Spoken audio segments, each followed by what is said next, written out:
Hello, everyone, and welcome to this week's edition of the Just Us Marks Wrestling Recap Show. I am the Athletic Geek, joined this week by CJ. Yep. And also joining us, hopefully with more of a voice left on the other end of the tin cannon string, is Easy. Hello.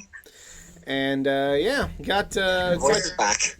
Voice is back. So never seen. I just realized my mic was off, so I'm like, I was trying to talk to you guys. So I was like, what the hell? Yeah. Never seen this show before. This is the Just Us Marks Wrestling Recap Show. I'm Ed Easy at All In and Starcast. I'm at CJ locally. We love wrestling. We love talking wrestling. We love sharing our love of pro wrestling with each and every one of you out there. However, just like each and every one of you out there, we're just fans. Our opinions are that of any other fan. We avoid insider terms because we are not insiders. We are not wrestlers. We are just a bunch of fucking marks, as MJF would say. And yeah, big week in wrestling. Lots of stuff to talk about. We're going to start with Monday Night Raw. And if you're hoping for us to talk about a certain topic, it's not going to happen. We'll just let your imagination run with it. Yeah. That person's got enough fucking talk out of this channel. But we started off with Bobby Lashley, and he was like already in the ring. And then Raw just kind of began. So it was like... He was in the middle of a promo.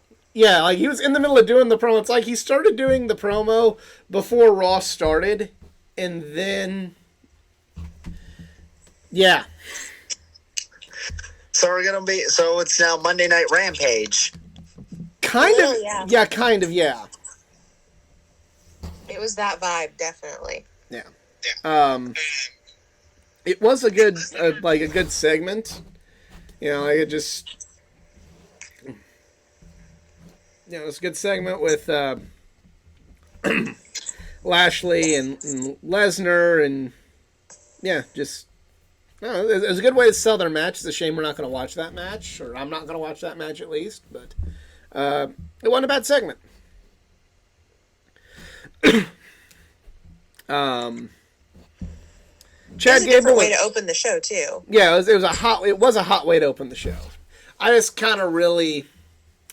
I don't know how I feel about that whole, Bobby Lashley's been doing a promo for 20 minutes. I know it was 20 minutes, but, he was already doing it, and there it is, I'm not sure how I feel about that. I think that we just missed, the first half of a sentence. Mm.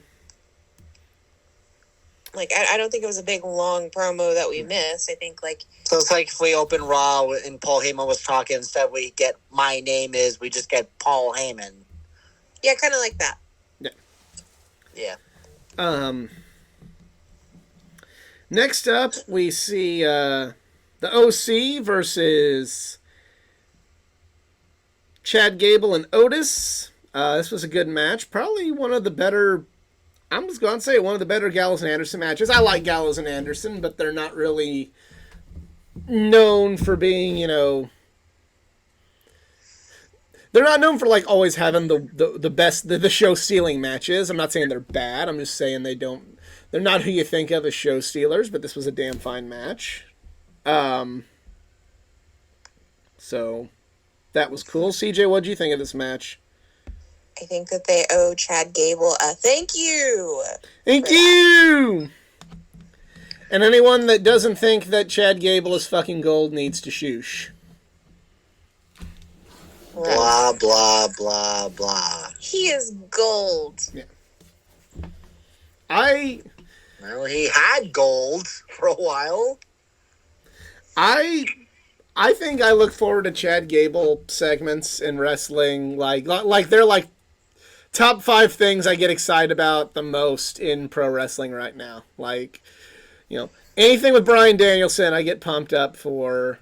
Anything with Minoru Suzuki, I'm always going to be pumped up for. Anything with, anything with the honorary Uce, I'm excited for that. And then Alpha Academy is on that list. Anything with Imperium, I'm also pretty excited about that. But those are the top 5 things I enjoy in wrestling right now. Mhm. Highly sports entertained by the Alpha Academy. Yeah. Anytime. Now for a dream match we all wish we could watch, but we know where they're going to fight it out. We're not going to watch it, period. Judgment Day in the OC. This I like, but not where they're fighting. Yeah. Next up, though, we have a Seth Rollins promo with Ali. I remember Mustafa Ali. He's still employed. I remember. Yeah. And now he's actually being featured. Yeah, he's being featured. He seems to be. Is that WWE's way of saying, please stay with us? I mean, maybe. What's he gonna?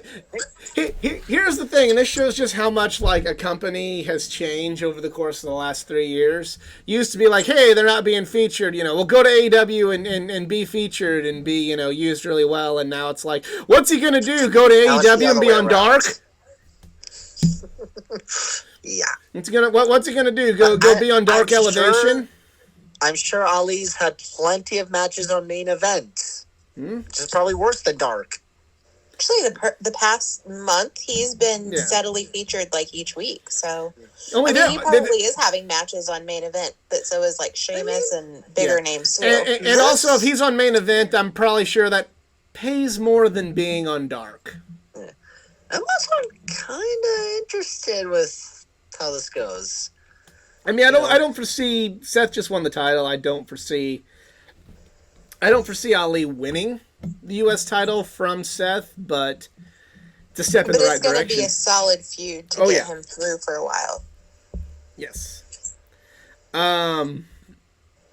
Damage Control versus Bianca Belair and Candice LeRae. It happened. It wasn't a bad match. Just kind of. It was a TV match. You know what I mean? Like, it was something you needed a win for Damage Control, and you got it. Legitimacy for being women's tag champs too. Yeah.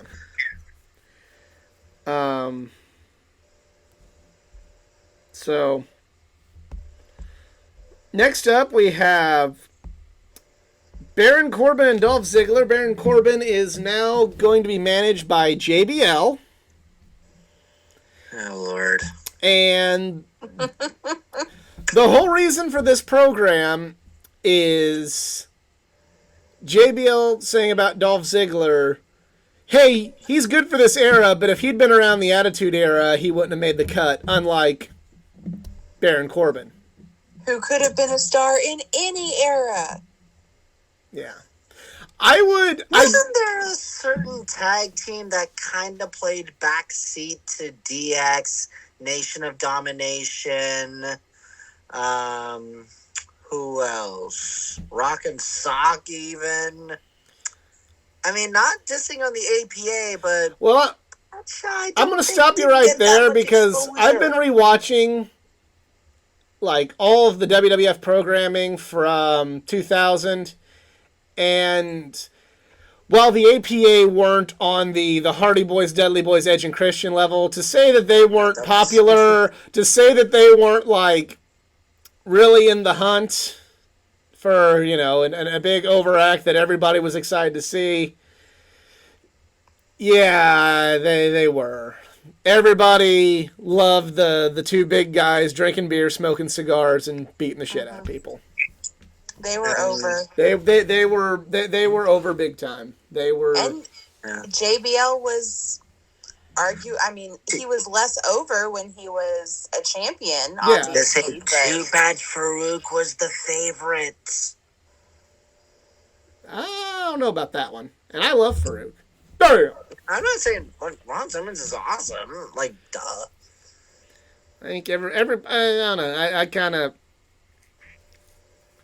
I would be okay with this. I understand the fact that you gotta use Baron Corbin. I mean, I guess I don't, but like, they're gonna try to use Baron Corbin, who's shit, but whatever, hey, whatever. I mean, this might be the best way to do it.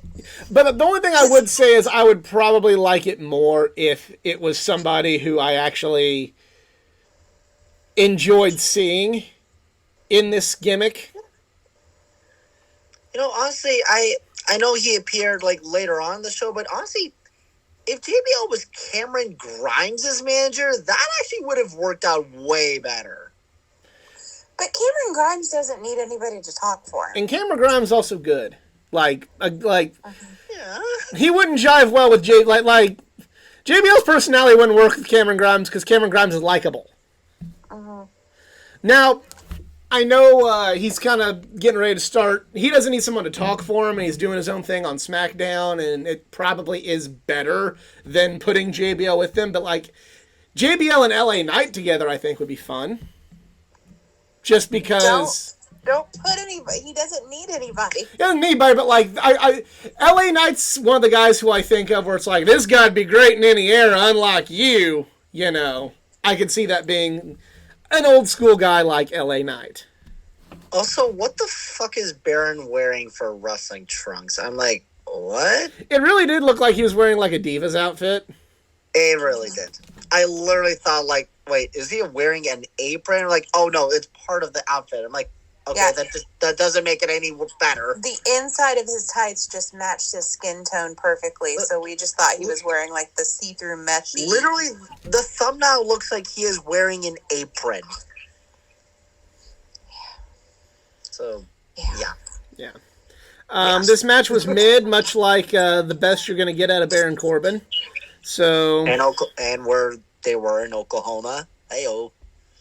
Yeah, I think I heard JBL was like trying to disown Oklahoma or something because they Sooners got ramshackled by Texas, which and he was getting some solid boos, and then like when Baron Corbin came out, it's like boo JBL boo, whatever, we don't care anymore. Like it literally went from like massive heat to nothing. Yeah, he got some really good shit in on the crowd. Yeah.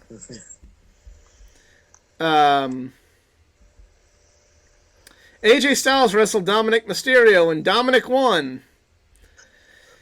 Oh boy. Oh boy. I mean, I get it. I get, Dominic can't lose all the time or else, like, it's just not good. But at the same time, it's like, okay,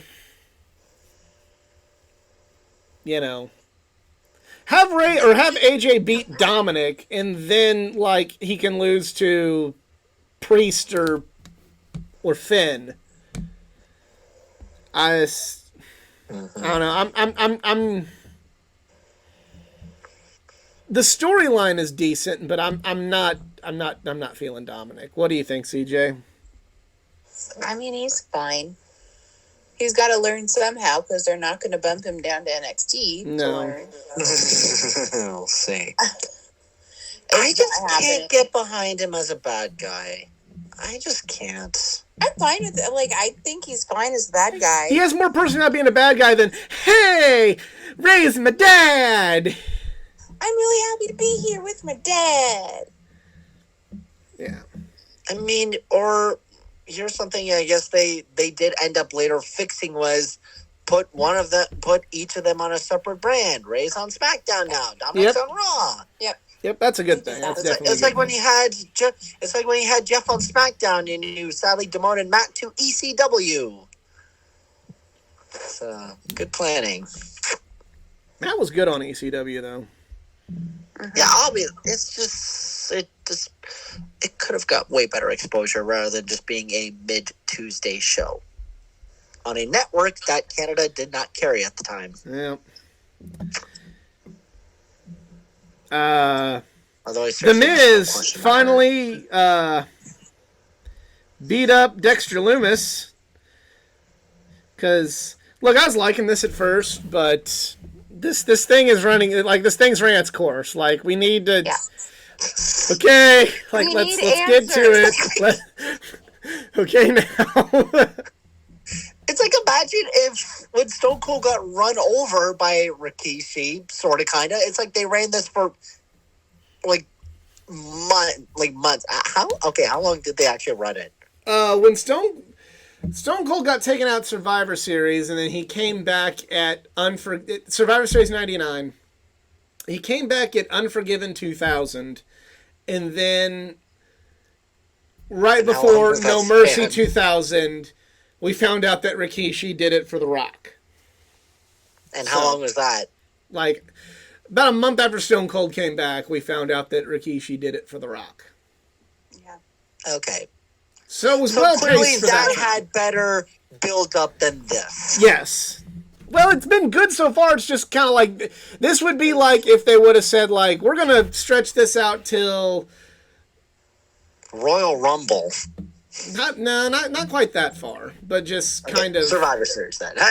Yeah, I mean, Survivor Series is all they've got left. Yeah.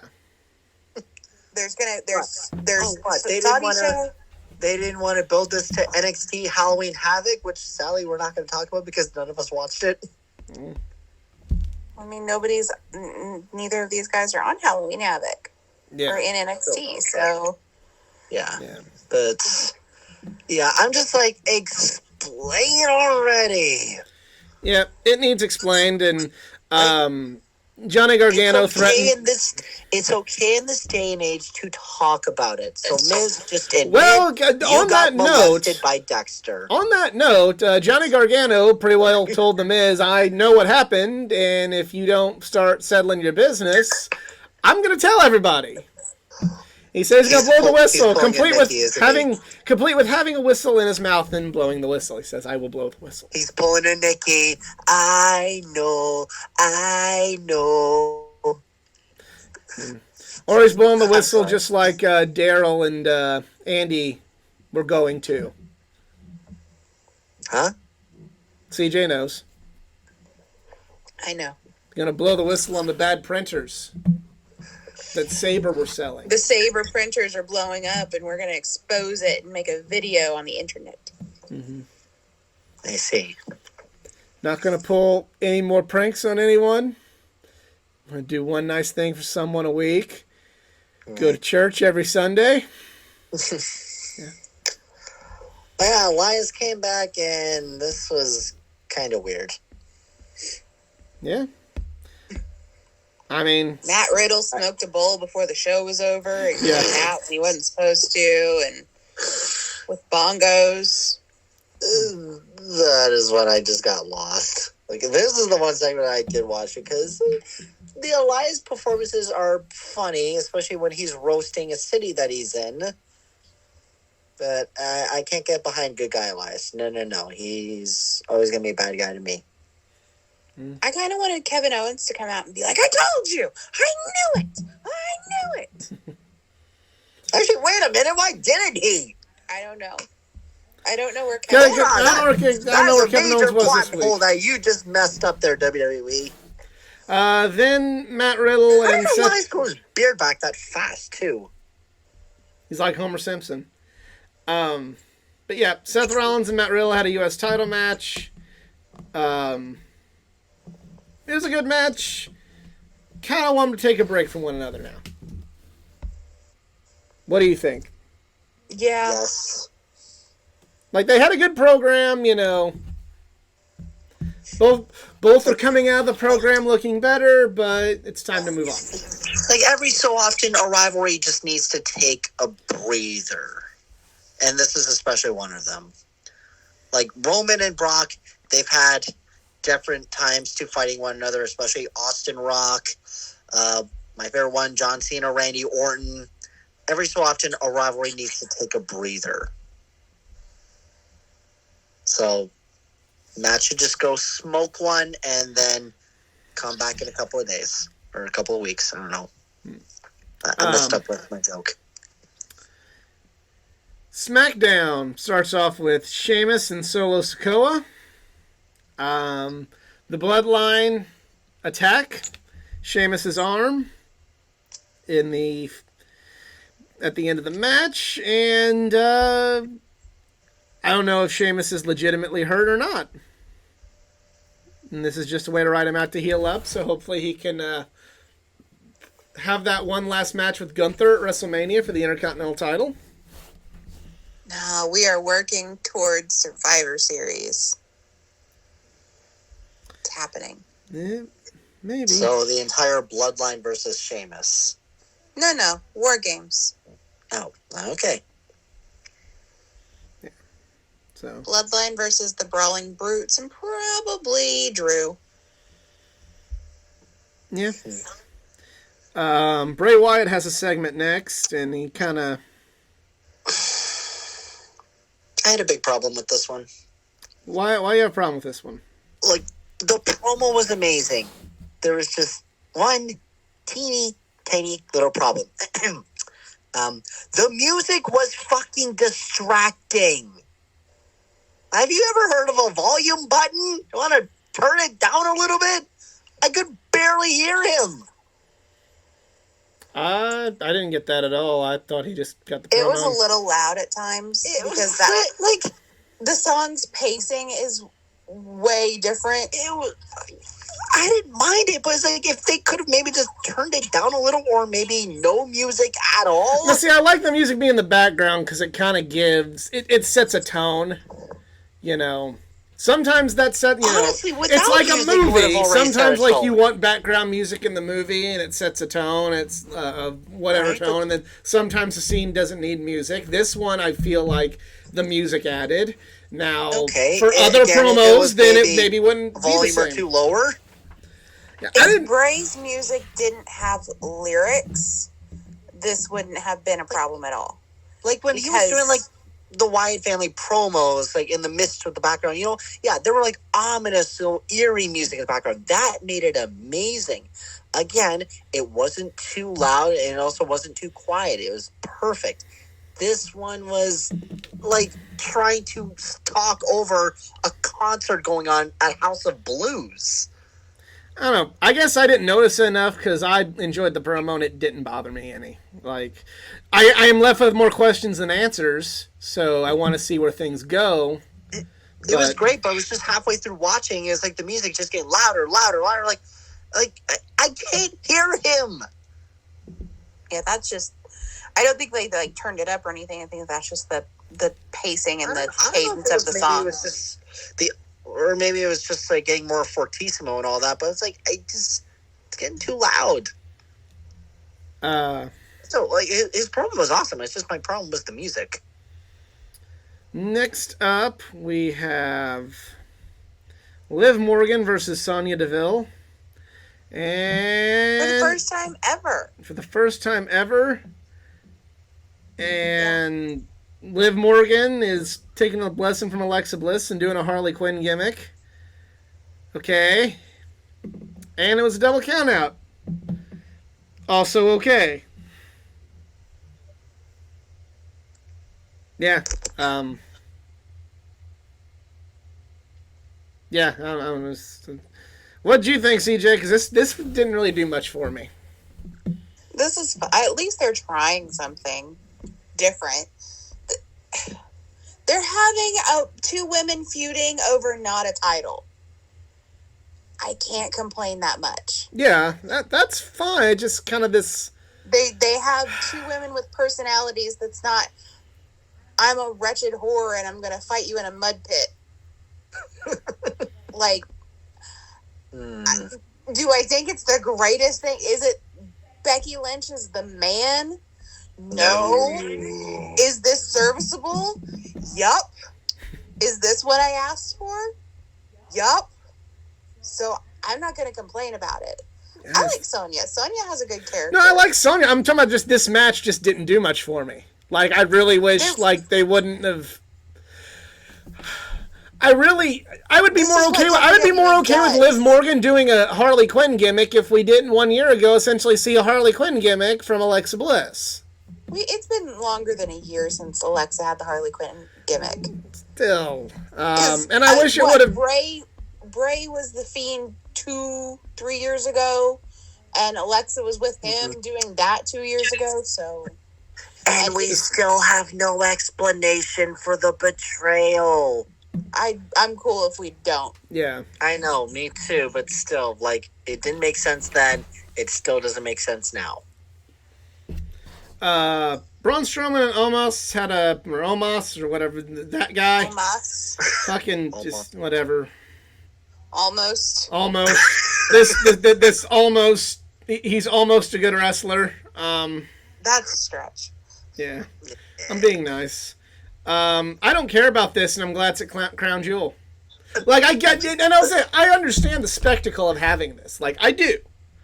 Like, I understand that, like, you got to do something like this because part of this is, you know, big man versus big man is part of wrestling, and, you know, just because I don't like it doesn't mean it has no place in the wrestling business. Well, apparently, but I don't like it. 9 million followers had a watching it, but the one thing that kind of bothers me is, like, on the YouTube channel it says Omos hurls Braun Strowman out of the ring. He fucking pushed him out of the ring. I wouldn't go that far as saying you hurled him out of the ring. It was just like, you pushed him, he went in between the ropes. Like, boop. Like, if he had, like, threw him, like, what Keith Lee did to Isaiah Cassidy, that's different. Yeah. But yeah, like I said, you know, I'm not gonna be a complete prude and say just because I don't like these sorts of matches that they just shouldn't happen, or else and you're stupid if you like it. I'm not gonna go in that direction, but I'm not a fan of this. I don't care about this, and the fact that it's on a show I'm not gonna watch, that's okay with me. This isn't Judgment Day and the OC going, damn, I wish this wasn't on that fucking show. But this is me going, cool, keep it there. That's fine. It's fine. I'm okay with that. Women's Tag Team Championship match as Raquel Rodriguez and Shotzi got a shot against Damage Control, and I really liked this match. I thought it was a good tag team match. Yeah. I dug it, and the right team won. Why does Shotzi still have only one name? I'm still not okay with it, but whatever. That's just me. I think at this point she probably just is fine with it that way. Yeah. I guess. What you think about this? CJ, what did you think about this match? It was fine. I'm not, like, over the moon about it or mad about it. It was just, it kind of existed to me. I'm a little burnt out on the Damage Control, so. Already? Yeah. Okay. All right, and to me, a sleeper of a good match this week that I think everybody's sleeping on, Rey Mysterio versus Ludwig Kaiser. This is a great match. I like that a lot better. I like what this is building up to. It's building up to Rey Mysterio and Gunther being destroyed? Yes. Yeah. You never know. Maybe he's going to have a good match with Walter. Oh, yeah, I'm sure it'll be a great match, but I'm sure that... I don't give a Gunther about him. I'm sure that Rey Mysterio's chest might be caved in, though. But, yeah, I like this match. I really like, Ludwig Kaiser and how, like, just... I like kind of his whole presentation with Imperium. He's like the... Ludwig Kaiser. Yeah. He's kind of like, to me, I kind of thought this, he is like the Tully Blanchard. Like, if you're kind of like to assign, like, horseman roles, like, obviously Gunther is like the Flair, and, Kaiser is the Tully, that's, I just kind of, I don't know, just kind of, he's not the main guy, but he just has this sort of quiet air, Tully wasn't quiet, but he's got this arrogance about him that really just pisses you off, but, he's still kind of the underboss of the group, and I like it. I like it a lot. And I like this match a lot.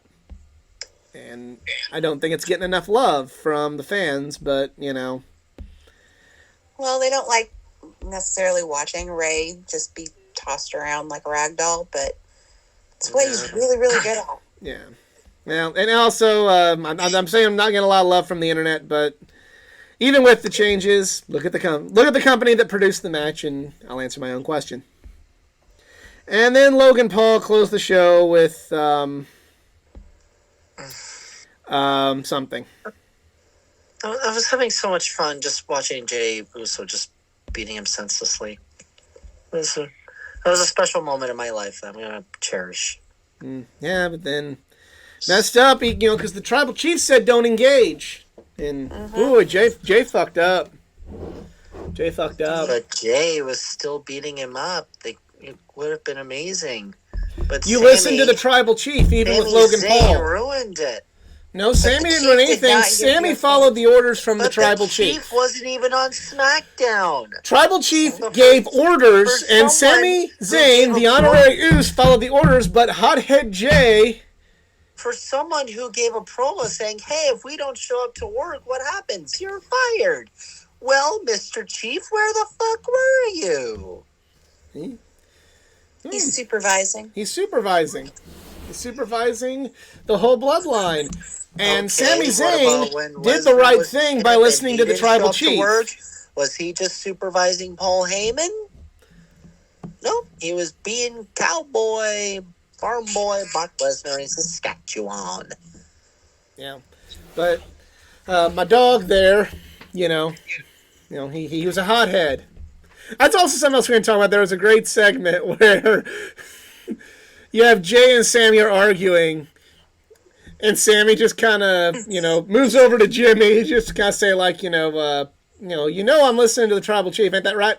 My dog. My dog. Yeah, and then you also know, like, your brother's also a little bit of a hothead. My dog. It's great. All right, so now it's time to light the fuse and bring the boom and talk about Dynamite. And even for a one-night move to Tuesday night, they still beat NXT in the ratings. Yeah, that's fun. Shockingly. They also lost about 250,000 viewers, so... because of baseball playoffs. So okay, I mean, that's all of the ratings talk. This is what really grinds my gears? What's that, Peter? Whenever everybody talks about ratings on the internet, it's the sliding scale of what made a good rating.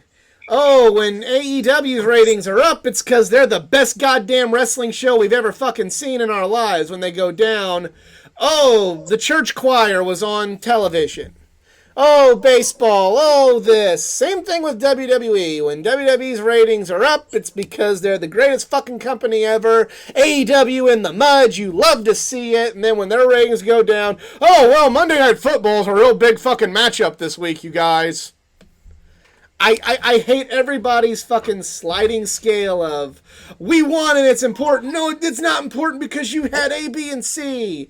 And this was an example. This is an example from every fan base I've seen, except for a few sane people I've seen on the internet, of why I don't like the ratings talk. Because everybody's like, fuck yeah, AEW won! They weren't even supposed to be on Tuesdays! Fucking they kicked AEW's ass, or kicked NXT's ass, woo! And it's like, yeah, you also lost 250,000 viewers. So, okay, cool. Take the W, I guess. To me, it was just kind of like, well, the audience split, and baseball is on, and more people are watching that than wrestling. So, shut up. I'm pretty sure more people, they just watch sports general than sports entertaining. I mean, I don't. Wrestling always gets the nod over anything for me, unless it's like really bad wrestling.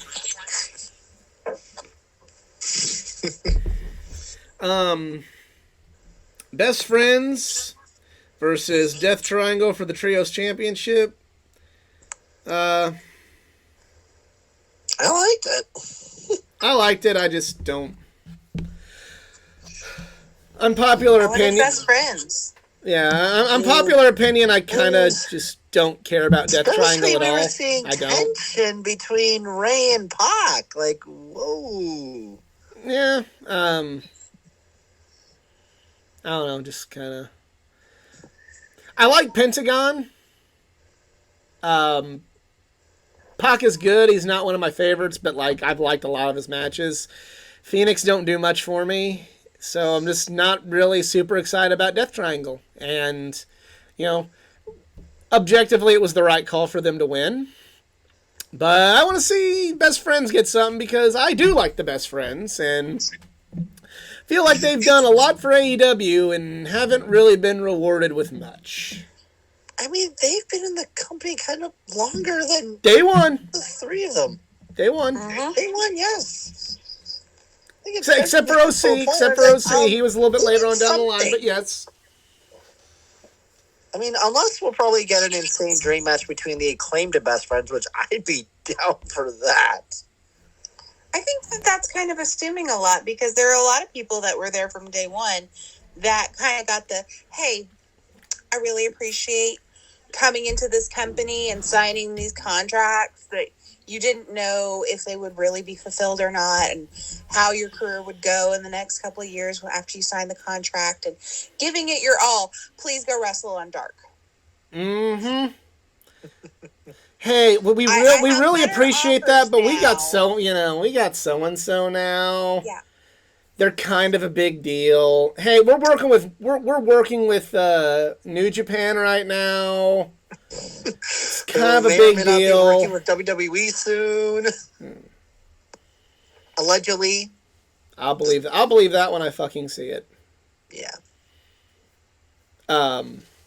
Yeah, that's kind of how I feel about the Best Friends. Is they kind of get, like CJ's saying, like yeah, they were there since day one. They gave up, being part of Beretta gave up being part of New Japan, and they went on this, they took this leap, when they didn't have as much to fall back on like the Elite did, or like Pac did, or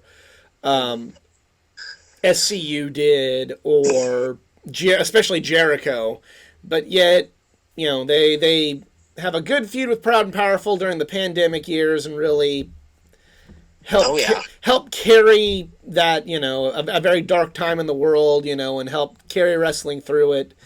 And, hey, that's great that you're doing that, but, Thank you, Sue.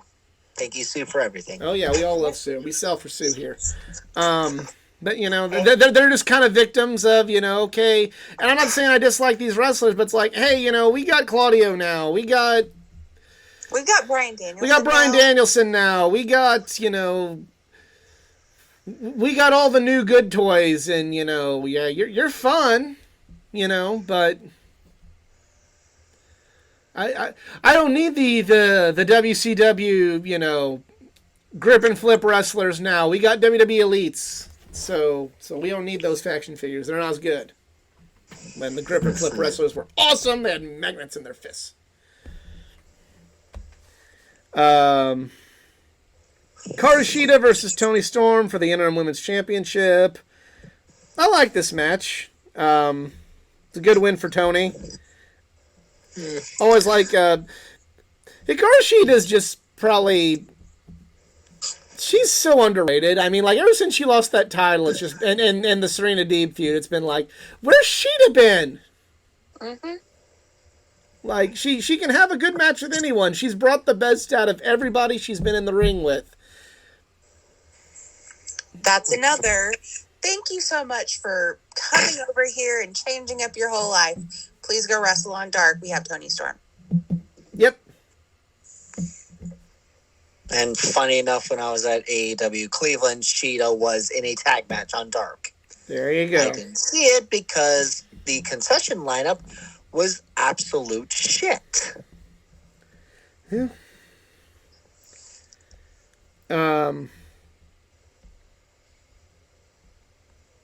FTR is being interviewed backstage. Shane Strickland. Oh, and hey, speaking about people we've completely forgot who still work for us, Rio's back. So, yay. I really don't know where this is going with this. And also, she had a weak reaction. Like, oh. Well, it was kind of confusing what the hell she was doing. Yeah. And she's like, oh, hi. I heard the music. It's like, yay, Rio's back. And Sissy's like, yay, who are you again? Well, they should have been smarter fans and, known who Rio was better. It's not like we're at fault as AEW for not featuring Rio enough. Or the women's division, period. Yep. No. That's, no, it's the children who are wrong. Oh, no. You should just look at the numbers and know, and that explains everything. Look at the numbers and look at the Twitter followers. Look at how many bots there are. Yeah. On Twitter, oh God. But Renee Paquette was interviewing FTR. Shane Strickland interrupted them, and next week it'll be FTR versus Swerve and Our Glory for the number one contendership for the tag team titles. Please win, FTR. Please. I hate to do this to the Acclaimed, but we're getting a number one contenders match on All Elite Wrestling? Yeah. Where have I been all my life? Even though FTR's been the number one contenders for about the last 6 months. Well, nobody told FTR that the fucking rankings don't matter anymore. And I think nobody told FTR, you still have AEW contracts. No, they knew. Tony forgot. Tony Khan doesn't know. About it. Oh, sorry, I meant to quote TK. Oh yeah, FTR is on my payroll. Jay Lethal attacked Darby Allin. I thought that was a cool segment to continue a feud there. Slammed a garage door on his ribs and put him in the figure four. I just thought that looked cool. Next up was the best promo of the year. No questions asked. It was William Regal finally squaring off against MJF. This was amazing. This was the best promo of the year. This is, I'll go out and say, MJF's best promo work. It was better than the Punk stuff. It was better than the Cody stuff. It was, this was... It's like every promo he makes is like, what could top this? This happens. And wow. Then, of course, a couple of times we hear name drop in WWE, which this wasn't shocking. It's like, no, MJF really did train. And, Regal, part of NXT, just show me what you got. And it just felt like we were literally seeing a sense of realism here. And just hearing William Regal also scream bloody email was honestly kind of funny. It was like, whoa. But, oh my God, this was insane. Yep, this was the best promo of the year. It goes from being sympathetic to MJF, and then Regal is like, okay, well, I'm going to stop you right there. Yep. Two of the best, and like I said, this was better than everything from the CM Punk program. Like this. Okay, just out of morbid curiosity, MJF to Blackpool Combat Club or no? No, fuck no, hell no, no. That's what I'm saying right now. Just want to know your opinions. No. MJF does not fit in with the Blackpool Combat Club. I'll say obviously not now, but maybe the bidding war of 2024. No. That would be like putting Kane with the Horsemen. Or actually better reference, Kane with DX. That just does not fit. There is a discrepancy there. That does not work. Oh, actually, here's a better reference. Sami Zayn and the Bloodline. No, that works. That fucking works. I'm sorry, I don't think it works in my opinion. Oh, it works. It works. He works it. It works. It because works Sami Zayn fucking works. Accountability buddies. There, I said it. And the accountability buddies work. Well no, it did not. Yeah, over like Rover. Rover. Okay, here's my hot take, and I'm prepared to. Sami Zayn and the Bloodline, best thing in wrestling now, and yes, I'm talking about AEW too. Come at me. Sami Zayn and the Bloodline is my favorite thing in pro wrestling. And I'm not even being ironic. I'm not being sarcastic. I'm not being LOL, here's a troll move. No. The thing I look forward to the most in pro wrestling each week is seeing what Sami Zayn does with the bloodline. Seeing everything he does, that just how he plays off Roman, how he plays off Jimmy, how he plays off Jay. Sami Zayn is the fucking man and makes this shit fucking work. God, I can't wait for them to beat him up. That's what's gonna make it gonna make the story all the better is whenever they turn on him, or when he finally realizes it's not the right thing to do and joins back up with KO. Dude. Or turns on Roman and gets a title shot. Yeah. Like, he's not going to beat Roman for the title, but yeah. Oh, I think you totally could do it. You know what? Actually, I'd be down for that. You know what? Yeah. Yeah. You want to say that this is the best part of wrestling right now? Okay, perfect. Then let's have Sami beat Roman for the title. I don't have to have... He could either beat Roman for the title or have him and KO in this long tag team title run with the Usos. No, I think Sami needs the title. It's long overdue. How is it that Kevin Owens got the Universal Championship for a while, but Sami Zayn's gotten shit since being called up? Because... Other than the Intercontinental title... Because Sami Zayn hasn't been featured as a main eventer yet. Because for most of Sami Zayn's time period on the main roster, he was a smaller, skinnier dude, and the guy that was running the company didn't like small, skinny dudes. Didn't like him. Didn't like him at all. So, yeah. Could he beat Roman? Sure. He could also beat the Usos, because most of Sami's beef isn't with Roman. It's with Jay. Mm-hmm. So that would tell just as good of a story, having him finally realize these aren't your friends. KO is his friend, and they're finally going to have their big WrestleMania moment together, ending the tag title reign of the Usos. Hey, that's a good storyline with the tag belts. That's something AEW's dropped the ball on in 2022. Okay, if there's certain somebody who didn't like small, skinny dudes becoming champions, then why the fuck does Logan Paul work for WWE? Because Logan Paul has mainstream attention. Good for him as mainstream attention. He could stick with social media, but he could bring that mainstream attention to the WWE, and that's why he's there. There's the dollars and cents of it, literally. Like, I don't like it. I don't like it either. I'm not interested, but it's not geared towards me. It's not geared towards anybody in this chat. It's probably not geared towards anybody who's going to watch this video. It's geared to somebody that doesn't watch these videos and goes, "Hey, I'm going to watch some wrestling." Really going for that nobody really cares. See, the problem is we don't care in our bubble, but outside the bubble, people care, and they might go, "Ooh, Logan Paul." You're attracting the casual fans, and that can honestly make or break your company. And in this case, yeah, I mean, basically, okay, understanding in our language, it's basically like NASCAR when they went to Texas. And everybody, all of the hardcore fans will agree, Texas Motor Speedway is the worst track in NASCAR. But in its heyday, it attracted audiences. Now, it's barely attracting shit. Okay, I'm going to take your situation and I'm going to explain it in the way that WWE is doing it.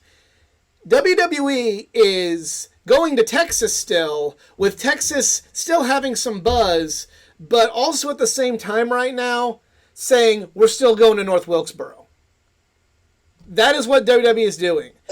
There's another track they're going to in Texas, which is honestly kind of better, is Circuit of the Americas in Austin. Okay, but they're going to Texas Motor Speedway. They're getting casual fans, and then they're still also keeping something around for the hardcore fans with stuff like Imperium, with stuff like AJ Styles, with Judgment Day, with all of that, with Seth Rollins. All of that stuff is like kind of geared a little bit more towards the bubble. And then here's something, and granted, I don't like him, but he's got a presence, he has a following, he can get other people. I know, I've heard from people I know, that were more interested in wrestling because they know who Logan Paul is and went to SummerSlam and went to go do stuff.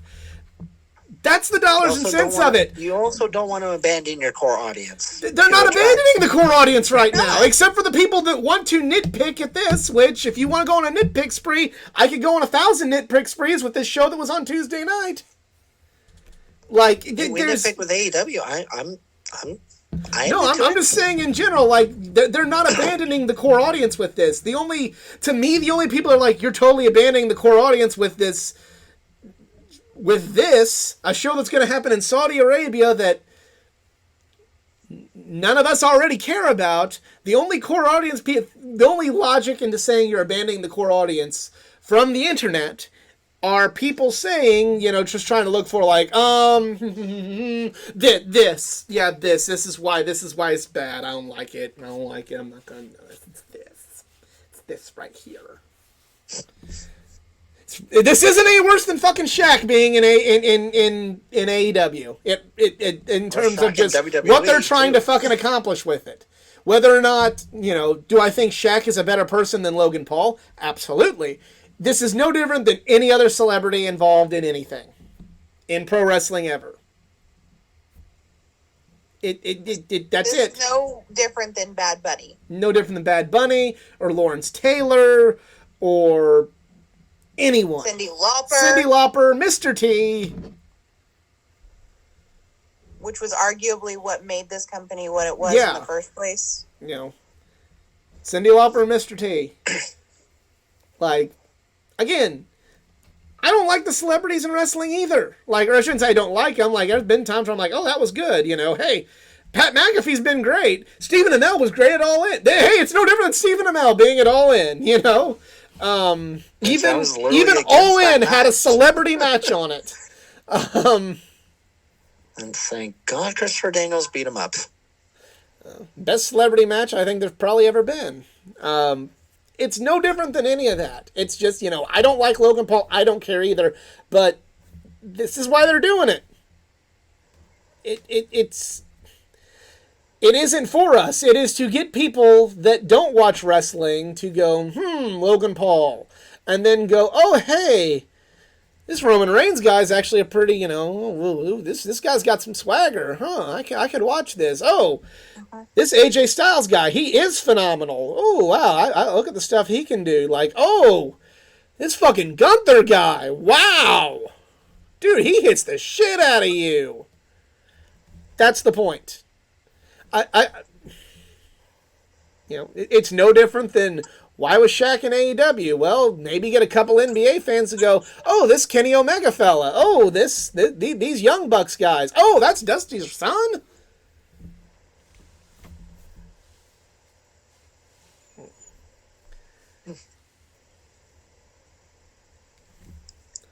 So we go to the sit-down interview with the Blackpool Combat Club, or at least Danielson and Yuta.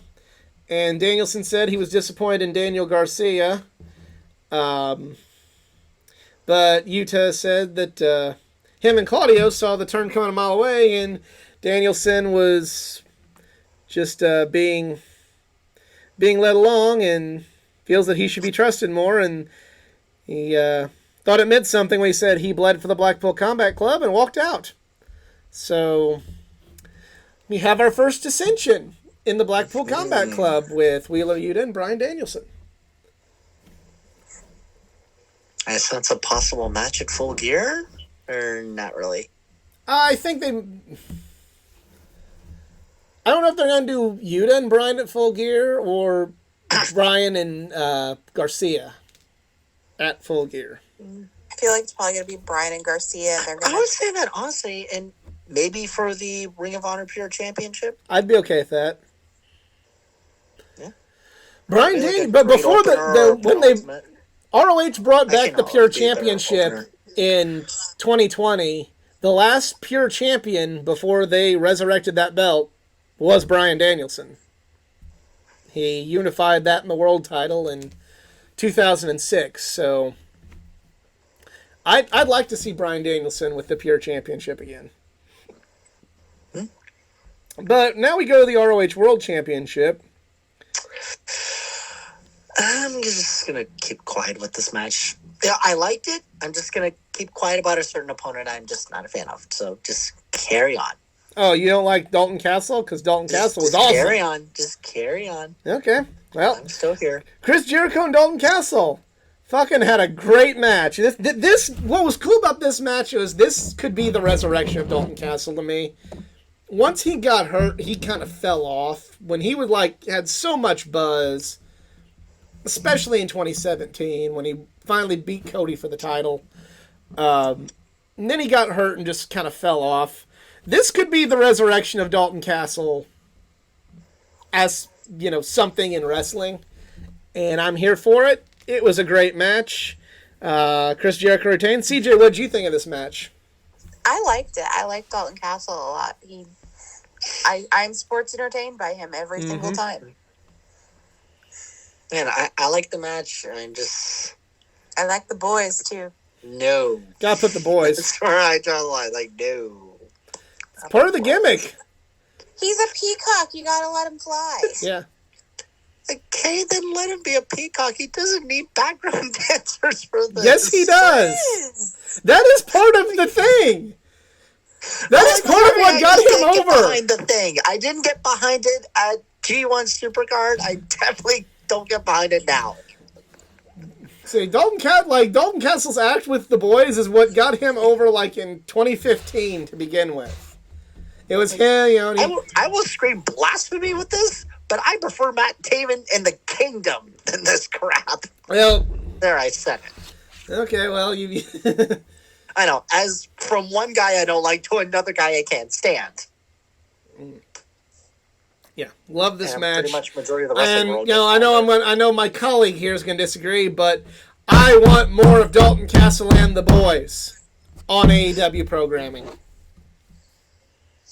They have 6-man tag belts. We need a Ring of Honor TV contract. Yeah, we need that too. But until that happens, Dalton Castle and the boys have a home on Dynamite as far as I'm concerned. Okay, well, maybe let's not go that far because he's ROH and not AEW. And there needs to be a fucking line drawn. Yeah, until we got a TV contract, that was the closest he got for prime time. Hey, if the owner wants to fucking blend and just be like, hey, it's all the same thing, humdy-dumdy-dum, fucking good on you, dude. Let's just fucking... I just want to see more Dalton Castle. Because this proved why Dalton Castle was good. This proved why he was, had a grassroots... got over on his own, made everybody like him, and went from just some act on the show to the most overact in the company, and became the person to dethrone Cody Rhodes. At the height of the Elite, beats Cody Rhodes. Nobody was beating the Elite then in Ring of Honor. Dalton Castle did. That should tell you how popular he was. Find a fucking role for him. If you're not going to make a fucking ROH TV show, then bring him into AEW and do something with him. Cut some of this extra fucking fat. CJ, what did you say? I heard a blur. He can wrestle on Dark. Yeah, that's probably what they're going to do with him. Yeah, you got it. You better be watching Dark, motherfucker. Dark Elevation. I mean, that's basically what the Kingdom is doing. Yeah, if anybody didn't know. Yeah, we have the Kingdom. They're on Dark. I knew. I just like it was just a traumatic event, and I was trying to push it out of my head. But yeah. But after the match, something that I can vouch really got the heat with CJ. Chris Jericho went to go beat up Ian Riccoboni. Not okay. Yeah. It's not okay. If we're going to just go crazy about Tony Schiavone getting hit or pushed or whatever, then no. You cannot touch Ian Riccoboni. No. No. By the way, going back to earlier, can we get a fact check that William Regal has never laid a hand on Tony Schiavone in WCW? Tony Schiavone didn't really take a lot of bumps in WCW, so... Okay. I will take Lord William at his word. All right. Yeah. I would take him at his word. He remembers everything, and I don't think he would say it if it wasn't true. Yeah. Taz has crossed some lines, and JR's taken some bumps, but Tony Schiavone really hasn't. No. But then he doesn't beat up Ian Riccaboni. Instead, he tombstones Jerry Lynn on top of the stage, on top of the ROH title belt. Jerry Lynn, another former ROH champion. This is how you get heat with me. Keep your fucking hands off Jerry Lynn. Yeah, I had a picture with him at Cleveland Hopkins Airport. Okay, nicest man in the wrestling business. You fucking get your hands off Jerry Lynn. Unless you're a 5-year-old who doesn't know who the hell he is. Okay. I feel like that needs some context. Because I think some people won't understand. I swore I thought the story was been told before, but if it not, I think it has. But in the context of the joke that I just made, last year when we went to All Out, we were sitting at a table at the meet and greets. This has definitely been said on the air. Yeah, hanging out with some older guys that were waiting on a friend of theirs that works for the company. Turns out their friend was Jerry Lynn. And there were a lot of kids who were not expecting to pay for autographs. They're just trying to use their small person syndrome to garner free autographs and pictures and such. And their parents told them to come up to Jerry Lynn and ask him for an autograph. And he said, "Why do you want my autograph?" Do you even know who I am? No. Then why do you want my autograph? I'm sure he had a happy voice context in this, or did he sound annoyed? Just kind of in the middle. He was just very logical about it. Okay. If you don't know who I am, then why do you want my autograph? I'm pretty sure 5-year-olds would know who Jerry Springer is than Jerry Lynn. Yeah. Sad to say. Ooh, that is a good... We have a young... I have a young colleague, and we play the "Do you know what this is" game with her a lot. So that's a really Jerry Springer is a good one to ask her about. They were in Cincinnati. They were in Cincinnati. I knew about Jerry Springer all thanks to Austin Powers, the spy who shagged me. Yeah, I don't think she knows what Austin. I saw that movie as a very young kid, and I loved it. So now, unfortunately, we have to talk about the main event. Not that it was a bad match. But Hangman Page versus Jon Moxley was a really good match until Hangman takes Lariat wrong and things get really, really scary. Very scary. The match Lance Archer MJF break character. Yes. When MJF tweets praying for Hangman, oh, it's bad. Yeah.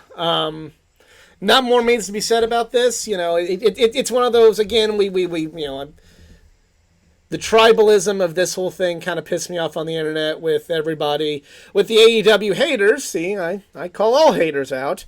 Going see, a fucking dangerous promotion, no talent person like Hangman, CM Punk was right, hermdy-dermdy-derm.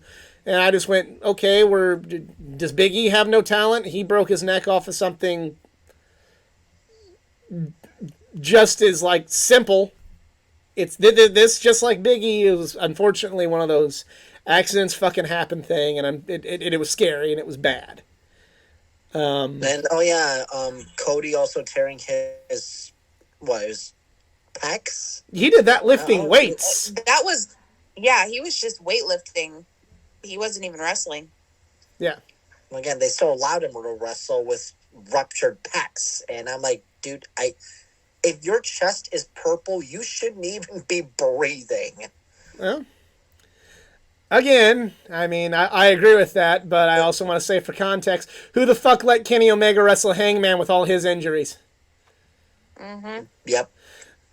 Because that's another one of the holier than thou on WWE things I said. It's you understand all the shit Kenny Omega had?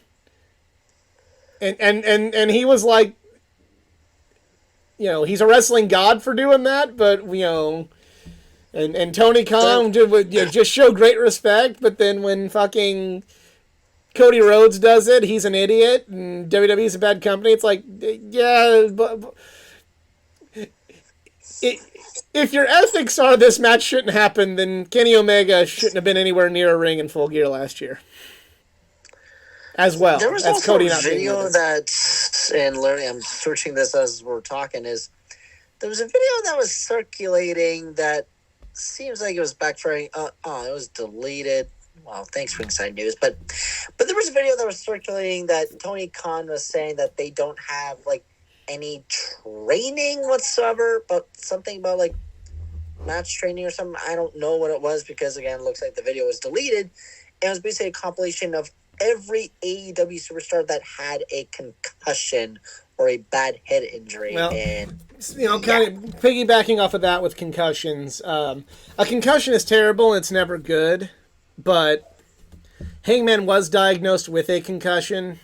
You hate hearing that, but when I saw that injury and thought that maybe Hangman broke his neck,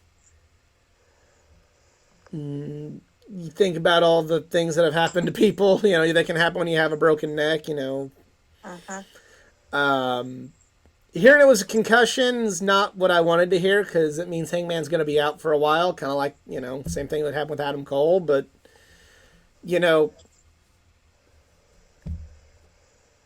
But no likelihood he will be back. He'll either be back or he'll at least be able to, like Moxley said afterwards, hope that he'll be able to live again, walk again, and play with his baby again.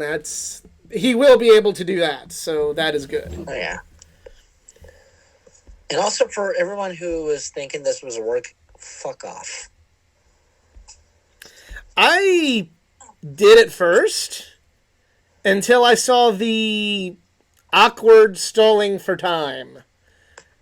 Like, I'm like, oh, hey, maybe it's just kind of like a way they're like, ooh, Mox is such a badass, they had to do a ref stoppage. Okay, hey, save this for later. And then when I saw, like, Hangman still not moving, and then them cutting to Mox in the ring to try and, like, save the rest of the show time. Yeah. And quickly cutting back out because Hangman still wasn't out. And then cutting to the announcers, and yeah. I saw the look on Taz's face, and I'm like, uh-oh. That's not good. Yeah. So for the first couple minutes, I was like, here we go. But then later on, as it started, it was like, no. But honestly, I would keep Hangman out for maybe just a couple of months. Like, literally maybe just give him some legitimate rest. Maybe maybe bring his return back to, like, Revolution, which I'm pretty sure it's going to be in March this next year. Yeah. But awkwardly after the match and after everything we went on, MJF said he is cashing in his poker chip at Full Gear, so the match is set for Full Gear. There it is. I literally thought we were going to get an impromptu main event until MJF was like, nope, fuck this. And I'm kind of glad they didn't do that, considering the circumstances. So. True, yeah. And that also, is... another thing that made me concerned about MJF was he did not bash Skyline Chili, which is a Cincinnati staple. I was like, Well, he put out a tweet. He put out a tweet, I just tried Skyline Chili. It is not mid. So... Although I was hoping for a follow-up saying it was shit. That's what I thought was going to happen, but nope. Nope. I guess MJF really liked the Skyline Chili there. It's like if he went to, like, your favorite, like, place Caleb, to find what's up, man? with ribs, and he's like, it was not bad, it was horrible. Yeah, like I said, the fact that he did not bash the Skyline Chili leads me to believe maybe he just really liked it and couldn't do it. Again, you can always fake it. I mean, that's part of kayfabe. Yeah, but maybe he liked it so much he doesn't want to fake it. So now we go to Rampage. The Acclaimed versus the Varsity Athletes. Titles versus trademarks. The Acclaimed won. CJ, you loved the stipulation for this match, didn't you? So much. It made so much sense. This is totally how things work. It does, doesn't it? The legal system is just getting more simpler each day. Especially in the wrestling world. Yeah, possession is 9/10 of the law. So once we just have this fucking piece of paper, everything's fine. Okay, now this was something that kind of did not make sense last time. Or I get, what was AEW Toronto? I think, legitimately last week. Well, just say hypothetically because we're on Sunday. That when Mark Sterling said, like, he has trademarked Scissor Me, and it's like, well, there's a problem, buddy. You trademarked it in the U.S., but you're fighting in Canada. So they could still say Scissor Me. Well, if he trademarked it in Canada, too, which usually they do. Exactly, which he did not. The paper said United States trademark, not Canada. Well, just because you have, the paper is not... They still could have said Scissor Me. The paper isn't the important, like, that's the thing that kind of, like, got me on a rant and made my voice go really high-pitched on Friday, is that the paper is not the most important piece. It's registered. You don't need the paper. So he didn't register it. He just has a paper. He did register it. It is registered. It is a legally binding register. That's what I said to you guys last week. Now, did they actually, like, register this? Like, is this 100%? What they tweeted out, I went in search of, like, on the legal trademark website. So you can search trademarks. You can go through, you can see all of Chris Jericho's trademarks. Chris Irvine Inc. Search, like, the 80,000 trademarks he has. You can look at all of them. You can see all of the ones that WWE and WCW have gone cold. You can see what's still hot, what's still cold. That's the terminology that they use. And Scissor Me is legitimately registered as a trademark by Smart Mark Inc. The screenshot that I sent the group is legitimately from the website. Not from AEW. I didn't even see it. Yeah, I did it. But yeah, it's that's a real thing. Oh my god, they didn't. Yeah. So moving on. Did. Yeah, I definitely missed this. So moving on from the very, very true to life way of things working, we have Hook versus Ari Daivari. This was mid. Anybody else have anything they want to add about this? This should have been on Dark. Beat up. Yeah, it should have been on Dark. Yeah. Now, Layla Gray versus Willow Nightingale. Willow Nightingale wins. She's officially All Elite. That's cool. Jade. Dark Elevation's going to be very proud. Jade hijacked the show because Nyla Rose stole her belt, and then Nyla stole her car. It's entertaining as hell. I'm like, what? I just want to know who's like. I don't know who I'm supposed to be cheering for here because, like, Nyla's entertaining, but she's doing bad things, but Jade does a lot of bad things, too. It's like, you're both awful people. Who's the bad guy in this? You are both pretty awful right now. Are we sure? Pretty sure.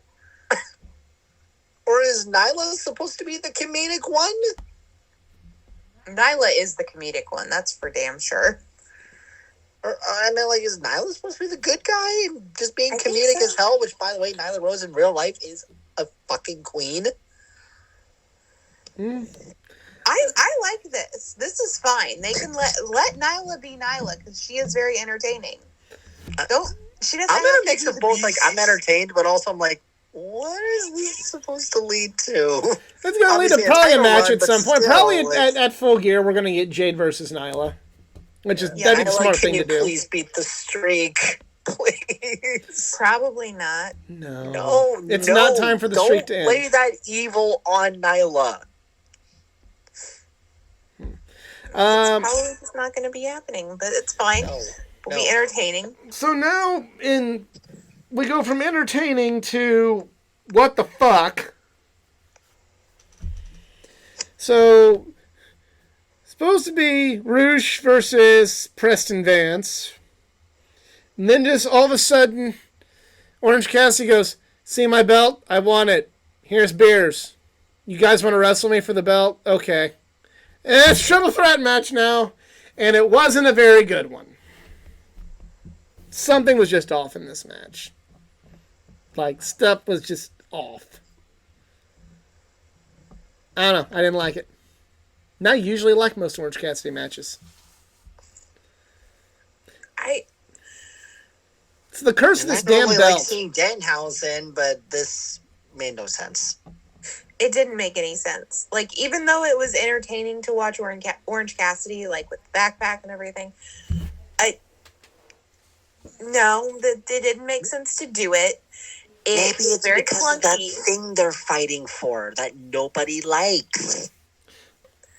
I'll concede this. We don't like it, but there's plenty of people that will die on the hill that it's a great belt.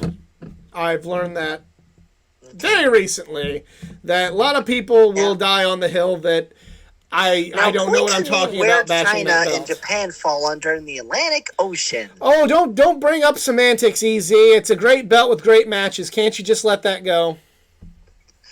Anyway, that's what I get told.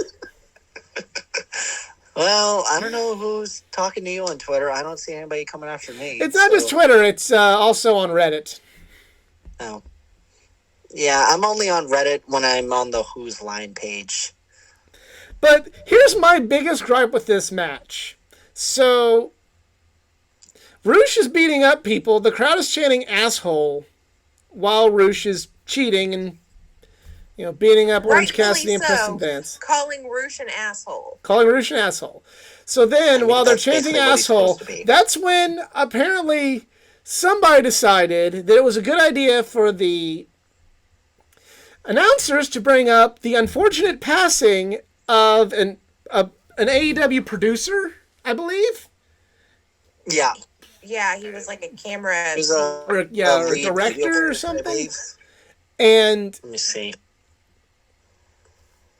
In the middle of them, here's a real somber moment, and then, they bring up the real somber moment, and the crowd's going, asshole, and I'm like... Yeah. Fucking do this at the beginning of the show!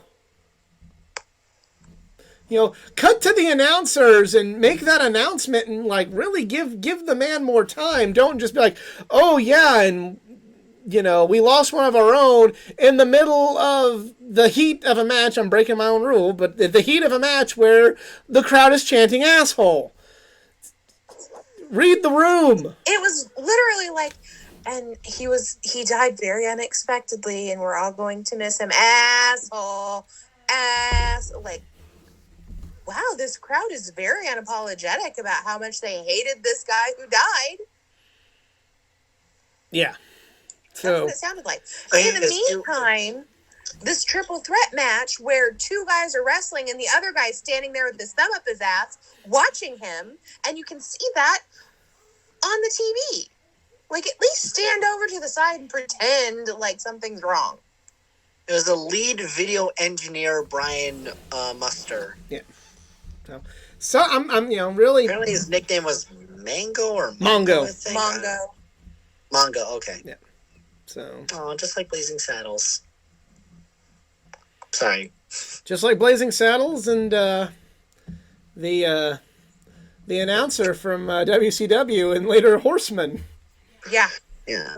But yeah, I'm surprised. Sadly, I didn't see Rampage because I was with family, but they couldn't have just done this in the beginning of the show? Yep, that's what we said. What makes it worse is right after the end of this, they did a video tribute. At the very end of the show, they put the whole video tribute with his picture of him and his fiance. Okay, did the news come before the show or during the show? No, he died a couple days ago, before Rampage. Yeah. What the fuck? They could have had a Tenbo salute at the beginning. Yep. Wow. Yeah, it's like if we're doing Dynamite and they say oh, breaking news, Brody Lee died. How sad. We're going to do a tribute show in a couple of weeks. Well, kind of like a couple weeks ago, we had a big death in the middle of SmackDown, and not during a match. They shot to Michael Cole to do a little blurb and to done. Yeah. That's either acknowledge it that way in the right tone and time, or do not acknowledge it until you have time to do so. Mm-hmm. This is, I mean, this was a problem on a grander scale, but like to me, this is like an AEW problem in a nutshell. It's just kind of like, oh hey, by the way, this is what this person is, and if you didn't catch this, well, get on the internet, fucktard. You know, that's just kind of how they are. He said there was a video tribute package to him. Like a little lower third. It was just like a 30-second picture and a blurby. Okay. Yeah. I was going to say, there's literally no acknowledgement of AEW or about Brian Muster, about him on YouTube. So that's why I'm like, I don't know if there was a tribute to him or something. But I saw the picture that they did post like days earlier. So, and did he die on Tuesday or Wednesday or something? I don't know. I felt really bad, for just kind of, because it's obvious he meant a lot to him, but just read the room better, guys. Yeah. And that is it for us this week. I want to thank you all for tuning in. If you enjoyed, please give it a like, share, subscribe for more content, not just from the world of pro wrestling, but from comics, anime, gaming, and all things geek culture. Follow me on social media, facebook.com/athleticgeeka9. Tell me how much you hate my takes at athletic_geeka9 on Twitter. And also check out the Geeking Out podcast, because EZ and I are watching part 1 of Halloween Havoc 1995. Yeah, EZ, do you have that disclaimer in there? Yeah. Yeah, I was going to say, if you want to watch me suffer, part 2 is going to be coming up. And Monster Trucks! Monster Trucks involved. Sadly, we're not watching Monster Jam. So, CJ, are you sure you don't want to watch part 2? Please and thank you. Please. No, it's just me and you, don't broski. Let me suffer. When you get to Halloween Havoc 97, we'll talk. Yes. That was a good one. Okay, so that's good pay-per-view. Good pay-per-view. Yeah, you still got 2 years of bad television. Congratulations. We got about 6 more months. The NWO's forming soon. Like I said, 2 more years. Oh yeah, that's right. You hate Hulk Hogan, so the NWO was bad. Yeah, and on that note, both of us are going to be like married with our own kids if we plan on having kids. Yep. Ooh, I can imagine the backyard wrestling right now. Mm-hmm. So, gonna happen. For EZ and CJ, I'm the Athletic Geek. We're just Marks, and we're out. Have a good one.